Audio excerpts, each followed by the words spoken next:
നമസ്കാരം. ഈ മണിക്കൂറിലെ തലക്കെട്ടുകൾ ആദ്യം. സൈബർ ആക്രമണത്തിനെതിരെ നടപടി വേണമെന്ന് UDF വനിതാ MLA മാർ. ഇടതു സ്ഥാനാർത്ഥിക്ക് നേരെയുള്ള സൈബർ ആക്രമണം അംഗീകരിക്കാനാകില്ലെന്ന് KK രമ. പോലീസിന്റെ നിഷ്ക്രിയത്വമാണ് സൈബർ ആക്രമണം വർദ്ധിക്കാനുള്ള കാരണമെന്നും വിമർശനം. KK ശൈലജയ്ക്കെതിരായി സൈബർ ആക്രമണം നടത്തിയ ലീഗ് നേതാവിനെതിരെ കേസ്. തൃശൂർ പൂരവുമായി ബന്ധപ്പെട്ട വിവാദ ഉത്തരവ് തിരുത്തുമെന്ന് മന്ത്രി K രാജൻ. ആനകളെ രണ്ടാമതും പരിശോധിക്കുന്നത് ഒഴിവാക്കും. പുതിയ ഉത്തരവ് ഉടൻ പുറത്തിറക്കുമെന്നും മന്ത്രി.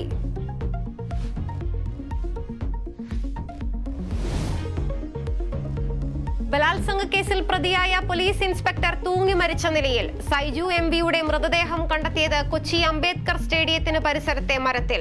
മരണം ക്രൈംബ്രാഞ്ച് അറസ്റ്റ് ചെയ്യാനിരിക്കെ.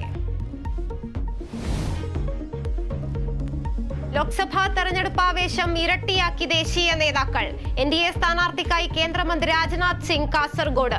രാഹുൽ ഗാന്ധിക്ക് വോട്ട് തേടി തെലങ്കാന മുഖ്യമന്ത്രി രേവന്ത് റെഡ്ഡി വയനാട്ടിൽ.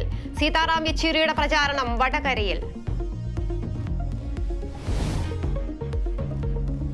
മാസപ്പടി കേസിൽ CMRൽ ഉദ്യോഗസ്ഥരുടെ ചോദ്യം ചെയ്യൽ തുടരും. പരമാവധി വിവരങ്ങൾ ശേഖരിക്കാൻ ED. മുഖ്യമന്ത്രിയുടെ മകൾ വീണയ്ക്കും ഉടൻ നോട്ടീസ് നൽകാൻ നീക്കം. എക്സാലോജിക് വിഷയം പാർട്ടി ചർച്ച ചെയ്യേണ്ടതില്ലെന്ന് MV ഗോവിന്ദൻ.